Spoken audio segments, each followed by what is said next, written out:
pushing those kinds of messages out to your child in some way, shape, or another is going to be what they want to do. The question that I have is with teachers and with social emotional learning and what have you in schools, is that morally justified to do?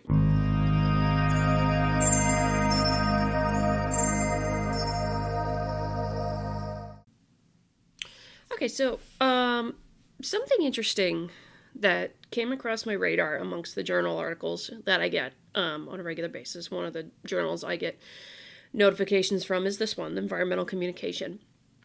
And this particular article caught my attention in light of the conversation around social emotional learning in schools.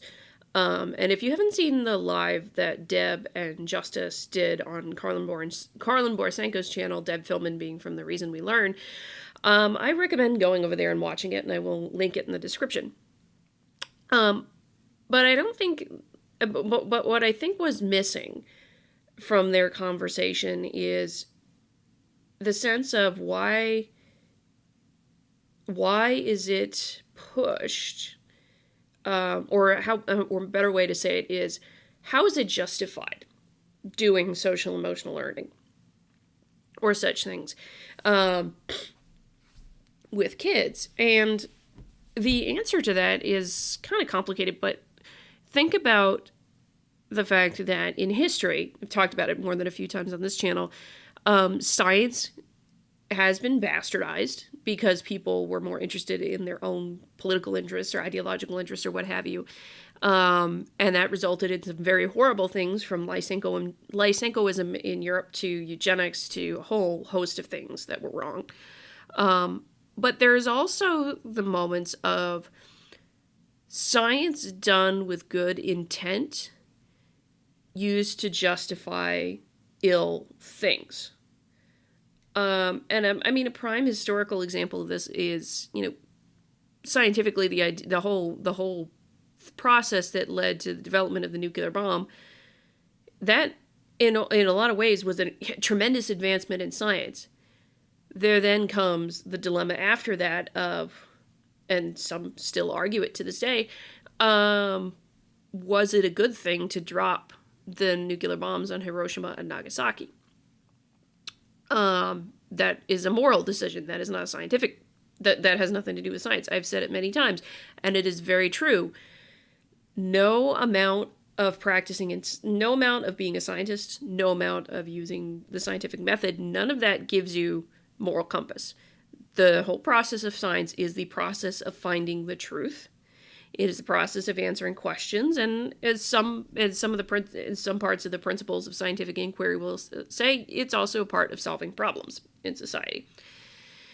It is not necessarily, it doesn't give you moral judgments. It never does. Some people believe that. That's a topic for, some people believe that science does give you moral judgment. That's a topic for another video, and I may do that sooner rather than later because it's been on my mind a bit. But I wanted to talk through this particular article that crossed my mind because it strikes me as a study that, while done fairly well when I read it, could be used to justify a lot of things. And I don't mean fairly well in the sense of, because obviously the title, you all can read the title. I don't mean fairly well in the sense of I agree with it from a moral perspective, that this was necessarily the right thing. I mean, or that it can be used to justify something good. I mean from the sense of the construction of the study. That's what I mean. Those two things don't have to be exactly the same in here, but... So in this study, Motivating Children to Become Green Kids, the Role of Victim Framing, Moral Emotions, and Responsibility on Children's Pro-Environmental Behavioral Intent. So this was done, this was published online in June of this year, and it's supposed to be part of the upcoming print version of the journal in November. So that's why you see some of this here. It's always a thing now. You're going to see it online before you ever see it in print, and you all won't see it in print. Unfortunately, I cannot share the full article with you all. I can link to it, and if you're on a university campus, you might be able to open it, but this is behind the paywall, and so I had to get it from behind the paywall myself to be able to read through this article entirely. But there are some things to talk about with this, and I'm actually going to skip over the abstract a little bit here. But you might guess from the idea here what's going on. Motivating children to be green kids. This study is about communications messages that can be used to get kids to be more environmentally friendly, to behave in more environmentally friendly ways, to get kids to do it. I always get in a moral gray area when I get to this, because are you trying to manipulate kids via their emotions, manipulating a child's emotions? Because that screams all sorts of things that are wrong to me from a moral level. And I want to get into that more so with this, because when I'm thinking of social emotional learning and the kinds of things where they're asking about the feelings and talking about your feelings and working through all of that, and maybe you're this and maybe you're that, there's things like this that come to mind where you end up doing, somebody somewhere did some research on, what might get a kid to think a particular way, or why do people think certain ways that they do, or the kinds of messages that you can put out there to do this. So it's communications research. And don't get me wrong when I'm saying this, because I do know a fair number of communications researchers who are very good people. All right. This article I find really questionable from an ethical perspective. Again, study well done. Ethically, I'm really concerned with it. And so let's go through this. So human activity has been considered a strong driver of global warming. Intergovernmental Panel on Climate Change. That's my field. I stand with that statement, though certainly not the only thing of climatic changes. Anyway, as a result, in recent years, a lot of research has been conducted on how we can motivate people to adopt environmentally friendly behavior. Also very true. I've seen this a lot. Although a plenitude of studies have examined the antecedents of adults' pro-environmental behavior, for review C, studies that looked into why children adopt pro-environmental behavior are scarce. However, gaining an understanding of children's reasons to behave in a pro-environmental manner is crucial, since they are the ones that will have to cope with the severe impact of global warming in the coming decennia. Coming decades. You could have just said decades, but I think... Oh, no, this is from Belgium, so it might be an English translation thing, or it might be different manners. It's still a word. It's still an English word, and it still works grammatically. No problems there. No problems there. Not meant to imply that. Let's see. Besides, while their impact might be considered fairly limited today, they will become consumers and decision makers of tomorrow. Developing nature-loving attitudes early in life is crucial, as these might translate into adulthood. That's actually fairly generic. And I mean, it's a fairly true bunch of statements. If you want kids to love nature, see that they develop it early in their life, and see that they develop a love of that early in their lives. And yeah, it does translate into adulthood for a lot of people. That's not necessarily wrong from either ethical standpoint or just even from a factual standpoint. Some studies have shown that children express great worries when thinking about climate change. This phenomena, also referred to as ecophobia, you can also call it eco-anxiety, can lead to strong negative feelings and a decreased sense of well-being. However, while climate change evokes negative emotions in children, they do not feel accountable for it and express low levels of self-efficacy to perform pro-environmental behavior. Other studies have also stressed the importance of the modeling role of parental behavior and the importance of increasing knowledge about climate change through educational programs to increase children's pro-environmental behavior. Okay, you got to ask the question, of course, why is there the ecophobia? That's getting ignored here, and it might have been covered in the other studies, but for those of you who don't know, this particularly first came up as an issue in Europe. There's been such a push of messaging that is somewhat apocalyptic, that the world is going to end if things don't change, that is pushed on the children when they're learning about climate change there, that, yeah, a lot of them have developed, there's been development of eco-anxiety where, why the hell should I bother with my life because the world's going to end because nobody else will do these things and I can't control it. There is that. And so it's good that they're pointing out here that that's an issue. That you just can't do that. And, the other thing that they're pointing out here is, yes, I do also agree that the research that I have seen with this does also show that, if you don't feel like you can do something about a problem, or like somebody's giving you a solution to something, you're not going to bother with it. That's a communication that's in the communications literature, multiple places, not just the climate or environmental literature. If you're just told the world's going to end, but you're not given a way that you could do something about it, then yeah, you're not going to do shit about it. Put it that way. It's just like, well, the world's going to end, so I might as well go off and do what I want to do. Or, well, you're a crazy person because you say the world's going to end, so I'm going to go off and do what I want to do.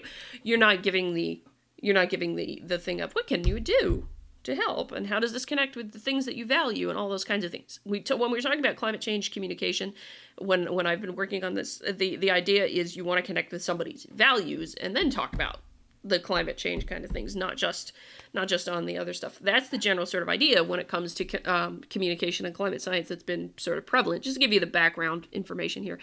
Previous research has shown that in order for climate change, a climate message rather, to be effective, two conditions must at least be met. It must be personally relevant and also empower the recipient to take direct action. Yes, so this thing right here. We're getting into this last paragraph. So this whole top thing here is, you know what? Kids are going to inherit the future. So we want to learn about their pro-environmental behaviors and what can motivate them to be pro-environmental. We also, recognize that, there's ecophobia and there's kinds of these problems and there's that problem. And so, how do we motivate that way, knowing that particular problem? Now this last paragraph is why are they doing the study and what does this particular study cover? Current study will examine the impact of communication messages to motivate children to behave in a pro-environmental way. That is explicitly what this is looking at. The current study wants to determine whether children are more inclined to adopt environmentally friendly behaviors when the message focuses on the loss of animals versus the loss of landscapes. High levels of self-efficacy might empower people to change their behavior as they feel in control of their behavior. However, one can question whether that person would take action if he or she does not consider himself or herself responsible for the problem. This holds especially true for children who often attribute responsibility for climate issues to external actors. So, previous studies showed that climate change can be attributed to an internal or an external cause, attribution theory. Therefore, this study will explore whether attributing the consequences of climate change to an external or internal, cause might moderate how children cope with the message. In addition, this study looks at different effective mechanisms, empathy, anticipated guilt, climate message avoidance, that explain these relationships. There gets into a little bit more of that in a second, but this is the point. This study, all it is supposedly talking about is what kind of communication messages would cause a desired behavior in a child. There you go. That's pretty much what the study looks at. This is not... Again, I don't have a problem, and I read through this study already. I don't necessarily have a problem with the structure and how this experiment was done, because they did do a decent amount of work to do informed consent and a whole bunch of things afterwards, and I will show you that. Where I get to this is the ethical side of things at the end, and we'll get there.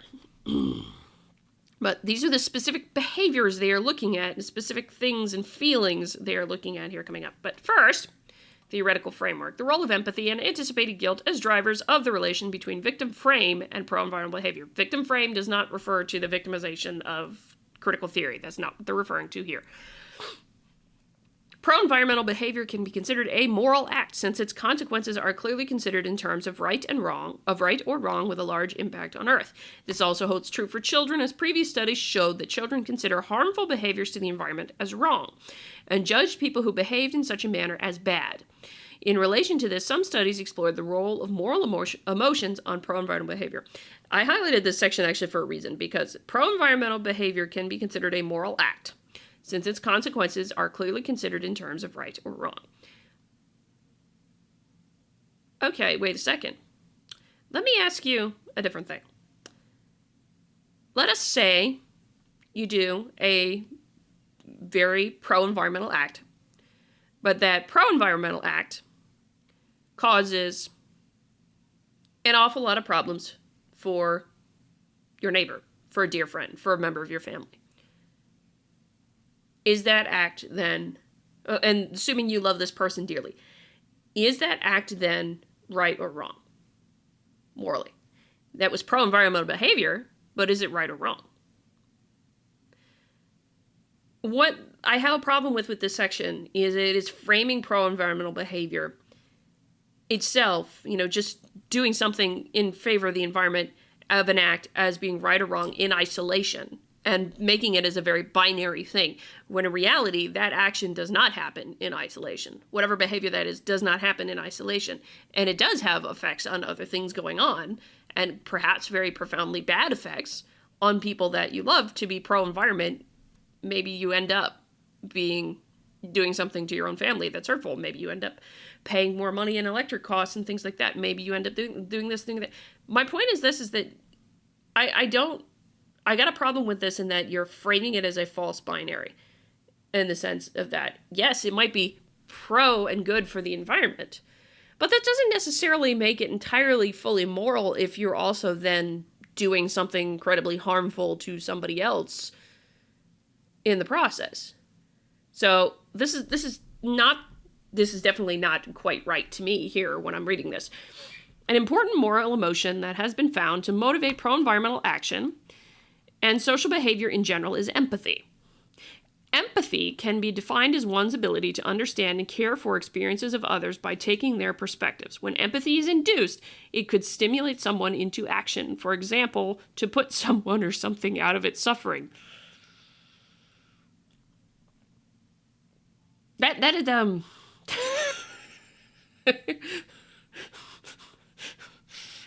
I'm not gonna say it, but that's a phrase that I don't think I should have. Okay, that's an interesting. Yep. On we go. Let's see. The extent to which someone can take the perspective of the other depends on his or her development in the theory of mind. A person's theory of mind starts to develop around the age of 3, when children become aware that their desires may differ from those of others. As children grow older, they often empathize more with the thoughts and emotions of others. This is all about feeling, right here.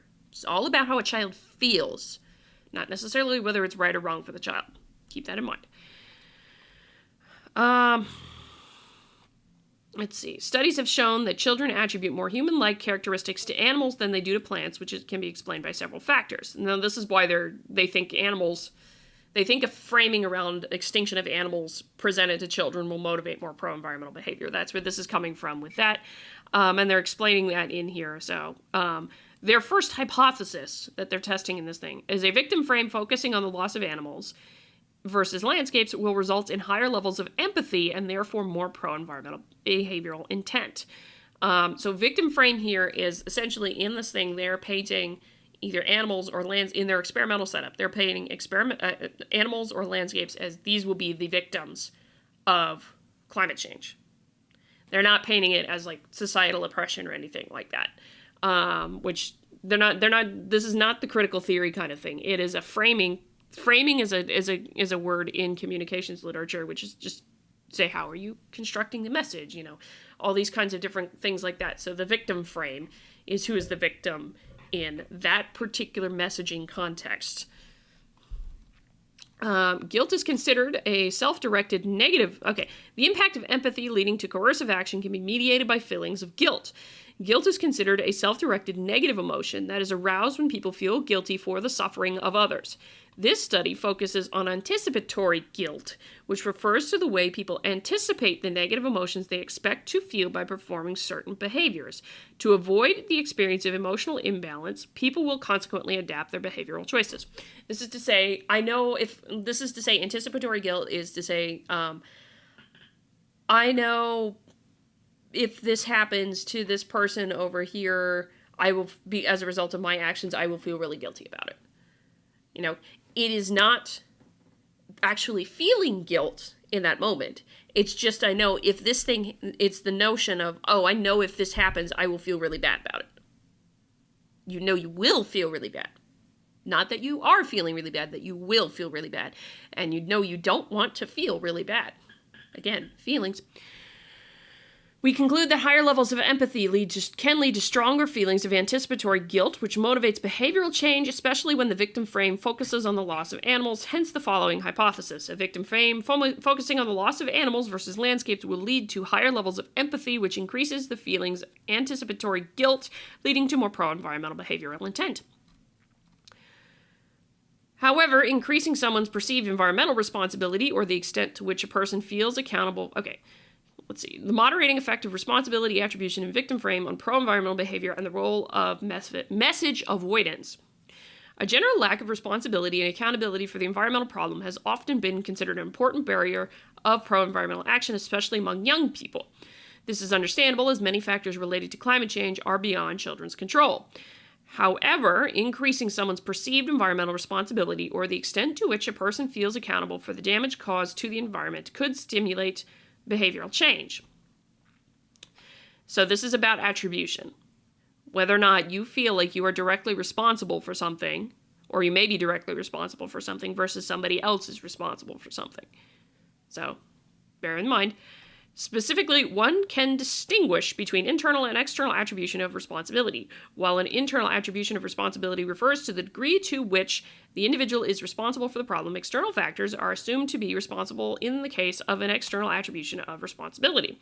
In the present study, the participating child received a message that either stated he or she too was responsible for global warming, internal attribution, or that the industry was the primary cause of climate change, external attribution. This is the thing. I'm going to get down to because in the appendices, they actually have the overview of the said movies, and we'll get to that in a second, but they were very literal when they applied this sort of internal versus external attribution, and when that comes to thinking about it with kids, well, yeah, there might be something wrong with it that way too, and how not quite so ethical I think this study was. In addition, research by Wu and Yang showed that people were more likely to engage in green consumption when their responsibility for environmental damage was heightened. Again, internal attribution. According to Ojala, children use various coping mechanisms in relation to climate change. First, there's the problem-focused coping, in which children engage in environmentally friendly behaviors to deal with elicited negative feelings due to global warming. Second, there is meaning-focused coping, in which children perform pro-environmental behaviors and express feelings of hope for a better future. So this is, yeah, you're just, yeah, one of them is you're just doing it because you recognize kind of a problem, but the other one is you're doing it with kind of hope. The final strategy is emotion-focused coping, known as denial or de-emphasizing, in which children minimize the climate change problem due to high levels of aroused negative effect. Consequently, their behavior remains unchanged, and above that, it negatively impacts a child's well-being. That's the kind of thing of, well, that's in the one sense of, you know what, I can't do a damn thing about this, is what you're communicating to a child, and yet you're making them anxious that the world's going to end. That's where that one comes in. From the above, we assume that the external responsibility claim, in combination with a victim frame that focuses on the loss of animals versus landscapes, will result in higher levels of climate message avoidance and consequently lower behavioral intent. However, we expect that while an internal responsibility claim is used with a frame that focuses on the loss of animals versus landscape, this results in low levels of message avoidance. Hence, the following hypotheses are proposed. When climate change is attributed to the child internal responsibility, the victim frame focusing on the loss of animals versus landscapes will lead to lower levels of message avoidance and higher levels of pro-environmental behavioral intent. When climate change is attributed to the industry, external responsibility, the victim framing focusing on the loss of animals versus landscapes will lead to higher levels of message avoidance and lower levels of pro-environmental behavioral intent. So, this is what I'm getting into real quick, is just to point out some of these things here. So, they did, this was not done in the US. My guess from what I have read is this was done in Belgium, but not 100% sure, and the reason I'm guessing it's in Belgium is because the text in the movies that they showed was in Dutch. So, and the cord is going off the rails here. That's whatever. So there was informed consent. The parents all consented to this. These were all children that were there. These are children, their ages range from 9 to 12. And there was roughly, after some of the things that they removed, after the ones they removed, of which 10 were excluded, 238 it was their total sample with this, which may not seem like a lot, but that's actually quite a decent sample size when you're doing a study with kids because of the issues of internal review. With universities and with these kinds of studies, at least in the US, I don't know what the exact rules are in Europe, but in the US, if you're doing any study experimentation on humans, with surveys or with things like this or what have you, you have to go through your university's internal review board process before you get this kind of research, before you do this research at all. before you ask for parental consent, before you do any of this, you have to put your proposal forward to your internal review board at the university, because they are the ones who do their best at the jump to make sure you are not doing something highly unethical and harmful to people. And it goes to the nth degree when you're talking about working with children. They get, in the US at least, they do get very, very, very, very, very touchy about research involving children. So it sometimes is very difficult, both between the university's IRB and, of course, getting consent of the parents. 9 through 12 here, so think about it. This is fairly young. These kids are fairly young that you're talking about here. It's escaping me what exact grade levels that would be in the US, but I'm pretty sure it's somewhere in the elementary school range. Others can fact check me on that one. In here, but this is very young kids here, and that's going to matter in a minute when I explain a bunch of things. So you had that, roughly 60 per group. And so the way they did this is they split the kids up, roughly 60 each into two different things here. Either what the victim framing was, whether it was landscapes or animals, and whether the kids were told it's their fault. What happens to these animals and landscapes is their fault, or what happens is somebody else's fault. They were split up that way. And the way they did this was like 44-second films, really, was all they did with this. Manipulated and only differed in two respects: the victim framing and the responsibility attribution here. And so that's the important thing. And it's important here to recognize that it's 44-second clips. These are very, very short clips because they are not designed here. They're not designed to get a child thinking about the material or anything like that. That's not what this is designed for. This is designed to motivate the emotional response, to get to the point of what kind of messaging would trigger their behavior in here. So it's more about the emotional kind of messaging that connects with the child than it is necessarily about the material or getting the kids to think about the material. Not a critical thinking exercise. First, the manipulation of the victim frame. The frame that focused on the loss of animals portrayed a polar bear, a tiger, orangutan, or an elephant. These animals were specifically mammals, were deliberately chosen as some of them have been considered critically endangered. The frame that focused on the loss of landscapes showed images of nature. To keep the manipulations, I know that word sounds nasty in this context, but when they are talking about the manipulations, what they mean is the differences between these. They are not deliberately saying we're doing something manipulative to a child, although that might be, I can see somebody else arguing that. That's not necessarily the intent here, so bear that in mind. I'm giving them a little bit of leeway with this because I am trying to read this fairly straightforward and make a different point with it, rather than roasting this article. Though I probably could roast this article too. More specifically, the melting... Okay, so that was about that. And what they're saying here with the landscapes is they kept the landscapes similar to the climates where the animals were pulled from to try and keep it as consistent as possible. So that's the reason I give these guys props, actually, for trying to be as controlling of the variables in the experiment as possible. So they can actually make a robust conclusion. Second, children's responsibility for attribution of climate change was manipulated. So that's the second... That's the columns in this table is what they're talking about. Through the audiovisual images, children were made aware that it was either their responsibility, that the attribution was made aware that the responsibility attribution was internal, global warming is also your fault, or that it was external, global warming is mainly the fault of industry. At the end of the audiovisual message, 4 identical behavior guidelines were shown by on-screen icons accompanied with a voiceover. More specifically, it concerns switching off lights, taking short showers, riding bikes more frequently, putting on a sweater instead of turning up the heater. These behaviors were chosen as they can easily be performed by the children themselves. At the end of the movie, a general call to action was added: take care of our planet.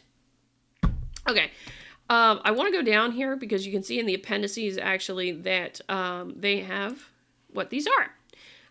And this is literally kind of things in here. And again, this is pretty much Dutch here. Going on here. And I did actually translate this just to make sure it matched the text there. And that is literally what the text says. This is the internal one, attribution responsibility. Right here is where that text comes up. That literally does say, and you're saying this to a child, Global warming is also your fault. Think about it from the standpoint that these are 9 to 12-year-olds. I doubt a 9 to 12-year-old has developed the critical thinking skills necessarily yet to push back against that, nor the knowledge base to push back against that. I seriously doubt it. That's why I get really worried about this. This is why it gives me this heebie-jeebies, this article, because it's just like, that doesn't seem very ethical to literally be telling a child that they're to blame for global warming. To literally say it's their fault when it demonstrably is not solely their fault. And I say this as a climate scientist. It's amazing that I have to. So that's a point I want to make. And this literally does say global warming is mainly the fault of industry. Much more tame in here. So I don't know what I think of that.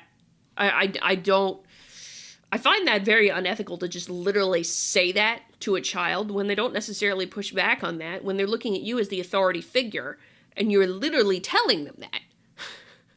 So just concerning. Gonna point that out there.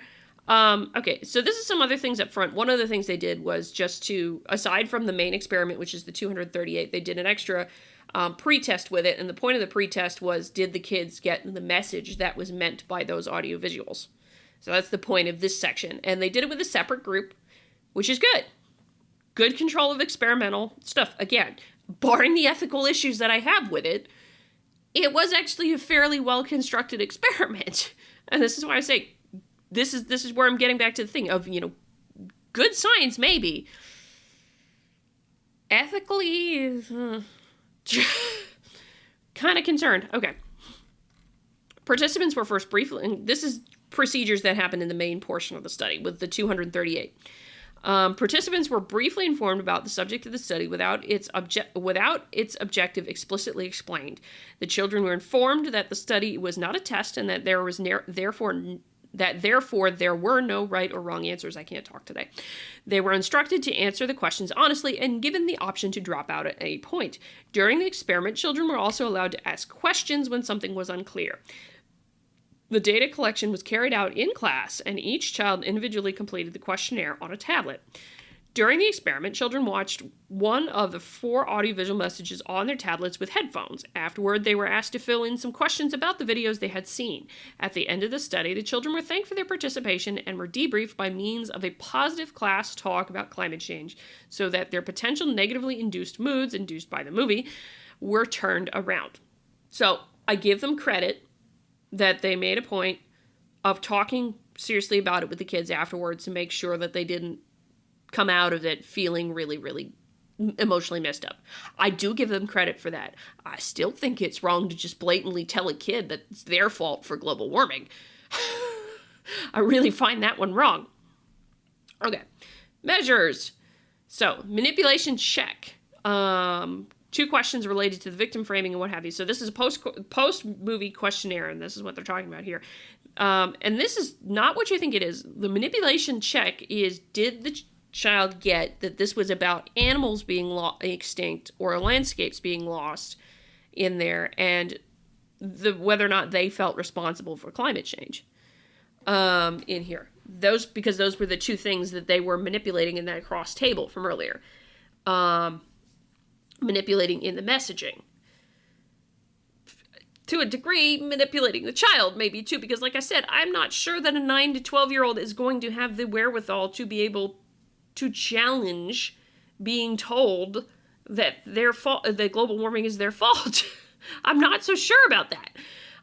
The dependent variable, pro-environmental behavioral intention, was measured by 5 items asking participants how likely they are to, in the future, to engage in these behaviors presented in the audiovisual message. I will turn off the lights every time I leave a room.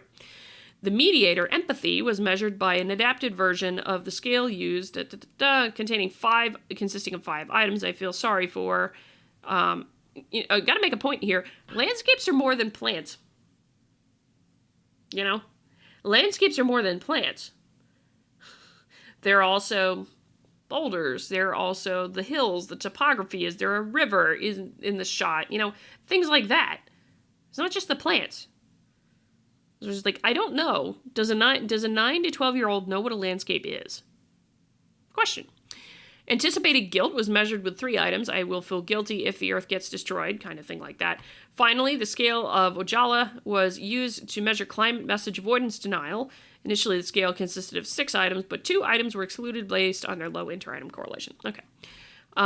So let's get into some of the actual results here and what they say. And then I want to get to the discussion at the end because that's actually more important for what I'm interested in here. Results of an independent sample t-test indicated that children felt significantly more responsible when climate change was attributed to themselves rather than external cause, namely industry. Results indicated that manipulations were successful. Again, if you're telling a 9 to 12-year-old that it is their fault, global warming is their fault, yeah, they're going to feel responsible, particularly if it's coming from an authority figure, a teacher, a professor. Somebody like that is telling the child they're to blame for this giant thing. Yeah, they're going to feel like it's their fault. There's a little bit... If it's coming from the authority figure, effectively, because they know you, the authority figure, have given them this video to watch. So they presume it's a good video because you give it to them and you have that level of trust with them and that yet you tell them they're to blame for this. That's the thing that I have that's ethically wrong with this. The people who these kids trust when they're in school or who have been taught to trust, along with others, the professor, the teacher says, oh no, you can trust this professor who's coming in to do this or their students and what have you. And then they're told that. I'd imagine they're gonna accept it because of the authority figure, not necessarily because it's true. In general, levels of climate avoidance denial were low. All 4 measures also significantly correlated. Okay, the reason I highlighted this is because climate message avoidance or denial is the idea of, just shutting it off, ignoring it. I deny that that's there. The thing about this being conducted in Europe, and a lot of social science stuff is like this, it's context specific when you do the study. This was done in Europe, and to my knowledge, in Europe, there is a lot more climate change related messaging that is done in Europe at schools and what have you than elsewhere. And so one of the things I actually one of the things I do find as a flaw with this study is that you didn't tell me what the kids' pro-environmental behavioral intent was before they did all of this. You didn't measure it. And so you're not telling me if this is an improvement or if it's about the same. That's the thing. Or what kind of messages were they exposed to related to climate change before you did all this? And admittedly, that's not something you can necessarily control for, but still, that's a confounder in all of this. Anyway, gender had a significant effect on empathy. Okay, so key things here. I'm not going to dwell too much on the nitty-gritty of the results in the hypothesis testing section. So one of the things they point out here is that the victim frame itself, whichever one, had no direct effect on a kid's environmental behavioral intent. No direct effect. And that's what this means here. Pro-environmental behavioral intent, which I don't think, that they did right here. Pro-environmental behavioral intent. No direct effect. Okay. A victim frame that focuses on the loss of animals versus the loss of landscapes increased children's feeling of empathy. So that's in the regression, that's the coefficient there, standard error. That's the p-value, which the best way I can describe the p-value for you from a statistical standpoint is that's how likely the result that they got is to have happened by chance. So it was like 0.5%, which resulted in higher pro-environmental behavioral intent. Okay, so their first hypothesis was right. A child seeing more animals, knowing the animals were likely to be hurt under climate change, had more empathy and all this kind of stuff for that. As indicated earlier, the victim frame that focused on the loss of animals increased children's empathetic feelings, leading to higher levels of anticipated guilt. And this is actually pretty significant. Usually when they use something less than that, that's highly significant and is very low probability that happened by chance, which had a positive effect on children's pro-environmental behavioral intent, or PEBI. I'm just going to call it PEBI just for good measure right now. So that's their second hypothesis they think they've confirmed in this. Let's see. In particular, okay, this has to do with the moderating effect of the attribution of responsibility. And what they generally say in this section, with all the gobbledygook of language here, is that if you have a frame that's focused on the loss of animals, but it's attributed externally, kids are more likely to just avoid the message, deny the message that you're trying to get in there, which then leads to less pro-environmental behavioral intent, or PEBI, less PEBI.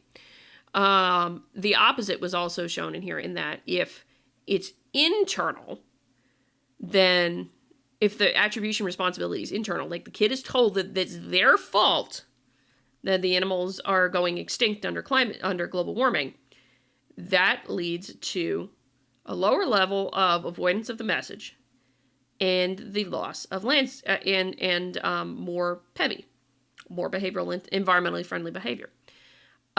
Small effect, though, is what they actually make a point to say here, and it's in this thing down here, where this is really the difference. They overlap so much that there's so little difference, actually, between them. But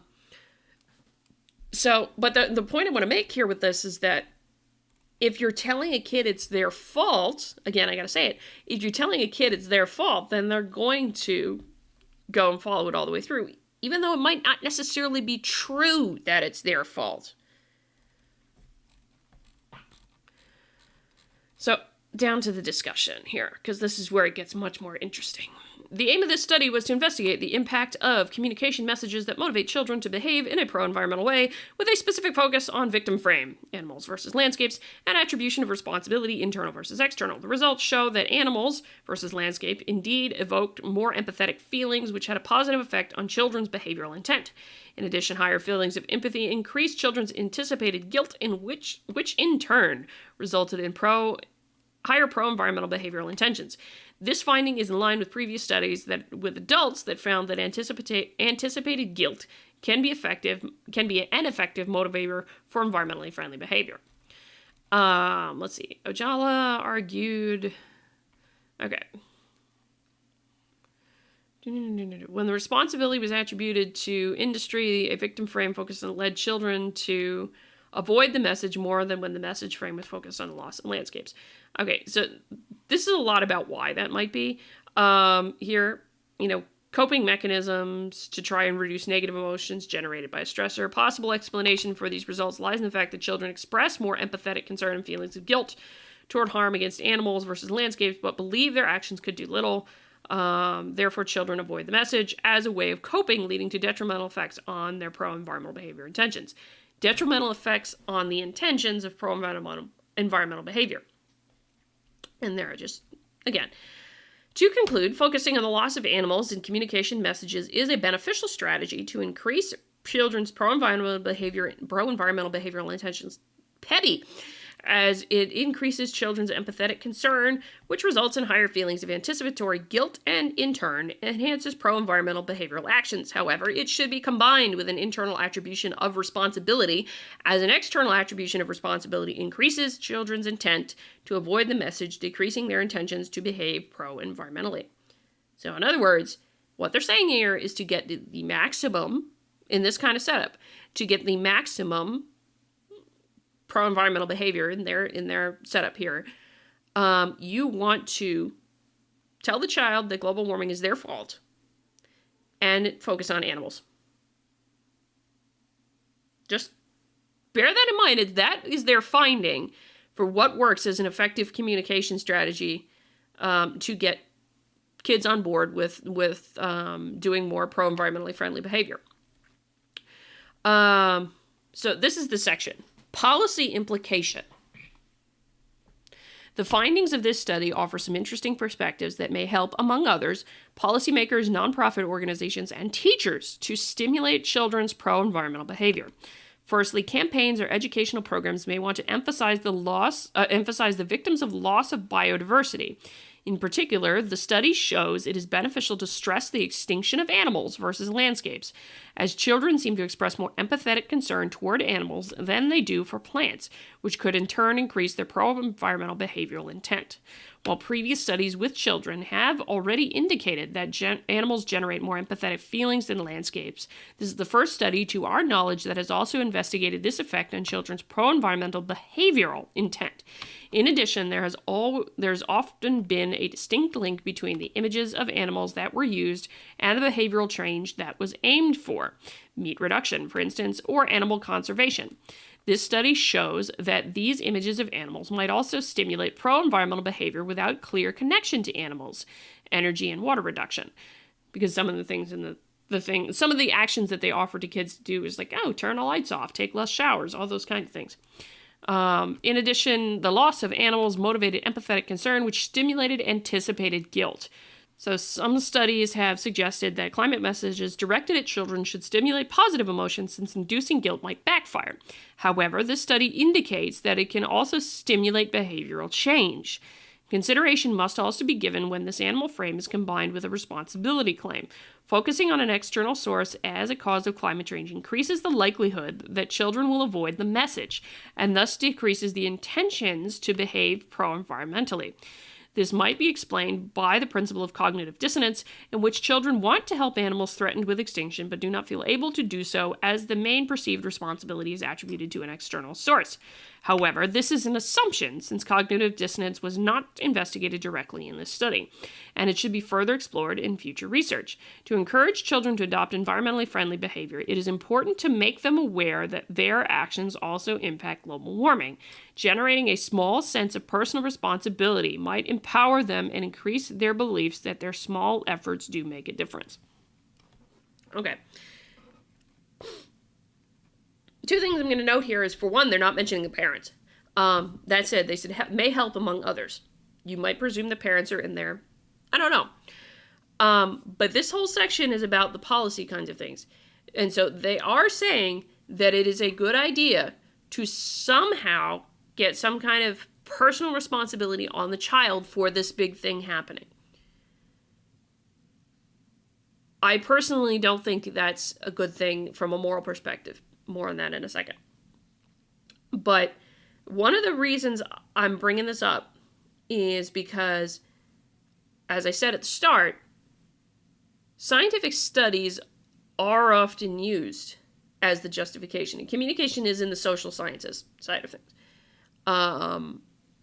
They're often used to justify different things. And again, they've said here in the article, things that may help you communicate with kids to get them to behave in a more pro-environmentally friendly manner. It has been true, some of the things that we have had a problem with in K through 12 and a lot of things going on in society come out of academia. And I'm going to say it's not necessarily with ill intent. Okay. I do think it's a good thing to be environmentally friendly. Make sure you do your recycling. Don't go take stupid long showers. Be good with the thermometer and a thermostat in your house and all that kind of good stuff. That's still very true. I think you should be that. Where I draw the line at this is manipulating children emotionally to do it. And that's where I get concerned seeing studies like this, that it will be used as a justification to manipulate a child emotionally. To get them to do something that you want them to do, instead of letting them come to it in their own values.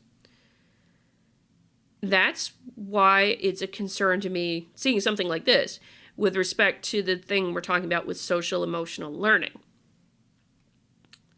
Because social emotional learning, as I read it too, is about a manipulation of a child's emotions. From Deb and Justice's live stream. That's the best way that I can put it. So the question, and a fair question, I think one could ask of anybody pushing the social emotional learning is, show me the studies that support this. And look at them carefully, because like I said, this might be used to support it, but this was also a study done in Europe. And there's the things like that. Ask them.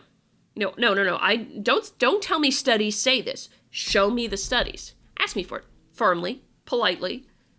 You know what? Don't go in there. Don't go in there banging drums and things like that. No. Don't go in that with that angrily. But these are the kinds of things that you can ask for. And particularly because if it's in the U.S., if it was a study done in the U.S., there's a few different things, a few different laws that apply. If it was any study that was funded by the federal government, the data for that study must be made available publicly somewhere. That is a law. I know that because it's something I have to do. Part of grant proposals like data management plan, where's it going to be when you're where is the data for your project going to be when you're finished? All that kind of stuff. Where are you going to keep it? How are you going to keep it? Internal review board things. There's going to be things like that. And the study itself is usually published somewhere also when they do it. Or this is the other thing, is if it is a government-funded study, there's a write-up, a report somewhere for it, the results of that study. All of them do. And you can find this in like the National Science Foundation website and what have you, has the different grants that are funded and the reports that are connected with them. USGS does, NOAA does. Everything that they've funded that has not been done, well, every bit of research that they've done, there exists a report for it somewhere. There has to, by law, there exists a report for it somewhere. And this has to do with the transparency laws associated with scientific research in the federal government. Anything grant funded by the federal government, it has to exist as a research thing somewhere. I don't know what the laws are in Europe. That's a totally different thing. But asking about the studies. Show me why. Show me how you justify doing social and emotional learning with my kids. That is a fair thing to ask. And I suspect you will find something like this, which this was done well. They did a good job actually controlling for different things with the experiment and what have you. I do find the fact that they're just blatantly saying global warming is also your fault as part of the thing there to be emotional manipulation to an nth degree in here. So there is that. Just bear that in mind. In here, amongst other things, they did a fairly good job. There's a bunch of things in here. I'm like, well, you didn't account for this factor, this factor, this factor, this factor, and you didn't caveat it either. So there's a lot of things like that in my head where I'm going through. It's like, do you really have that strong of a conclusion? Fair enough. In here, and somebody may have thought to ask them that already, and it just didn't end up in the paper when it was published. Always distinctly possible. But then there is the other question. Just because these authors find that this is a good way to get kids to have more pro-environmental behavior, that doesn't go to the moral question of should you do this with kids. There's a difference between will it work with kids and should you do it with kids. And that's where we come back to the moral dilemma here. And this is not something these authors can answer in a study. I'm sure they would have their opinion on whether or not it's the right thing to do. My opinion, no, it's not the right thing to do. I have a problem with emotional manipulation of kids. I find that really very disturbing and highly unethical to propose that. And so, in the context of social emotional learning, when people give you the studies to say, when you're given these studies say this and and what have you, and this is the best way to reach kids to help them be more pro-environmentally friendly and all those kinds of things. The comeback for that is so. And I mean that quite literally. It's so, because there is the question then of teachers, policymakers, nonprofits, all the rest. Is it really your job to instill those behaviors in my child? This is for the parents out there. Is this really your job to instill those behaviors in my child? And some of them, they're going to say yes. I have no doubt they're probably going to say yes to a certain degree. And particularly for some of the nonprofits, that want more legislation or want more this or want more that. Pushing those kinds of messages out to your child in some way, shape, or another is going to be what they want to do. The question that I have is with teachers and with social emotional learning and what have you in schools, is that morally justified to do? Do you is it the job of the teacher to be instilling pro-environmental behaviors, to be instilling any kind of behavior in a child that may not agree with what the parents want? And I don't know the good answer to that. Admittedly, I don't actually have kids. But my primary thought with this is that no, it's not the school's job actually to instill pro-environmental behavior. It is to help them learn about the environment and about climate change in a manner that they're not going to feel like it's the end of the world. Which I've had actually these conversations with students before, and just like, oh, the world's going to end. The world. How are you so? I get asked, how am I so calm with respect to climate change? And I've found it increasingly disturbing that I'm getting asked that, because it says to me something about emotional manipulation that really, really concerns me, and that's what I see with social emotional learning in schools. So again, I think this study, just going back to this particular study, was well done. Actually, in terms of the basic setup and controlling for experiments, and yes, it is a legitimate question to ask. What motivates kids to adopt certain behaviors? It's a legitimate question to ask from a research perspective. But what is not answered here, and what probably is not answered in a lot of the studies that might be used to support social emotional learning, is the idea of whether or not morally that is justified for teachers to be doing those things, and what have you. And I would cement that the answer is no. And that is a very different thing. Science cannot teach you wisdom. Science does not give you a moral compass to say that. And so that's the point that I wanted to make with this video, is just to keep in mind, there are studies like this, well done, might be used for some nefarious things, and I think to some degree was actually unethical in here, but still, from a practical matter of the setup of the experiment, I think it was well done. It's just that I have an ethical problem with just telling the kid, you're to blame for this. You're to blame for global warming. Yeah, no, don't do that. Please don't do that. Don't blame a kid for global warming. That's not right. Anyway, I think that's it for me. That's the message that I wanted to get across with this particular article, just to bear in mind. And it's certainly interesting here. But anyway, let me know what you think. Comment on the video, like the video on your way out the door, share the video, all that good jazz, and subscribe to the channel if you're not currently subscribed and you want more raw, unfiltered, informal discussion on science topics like this and how they connect with the real world. Anyway, I'm Adrian. I hope you all have a wonderful, wonderful time tonight. And until next time, I hope you stay curious.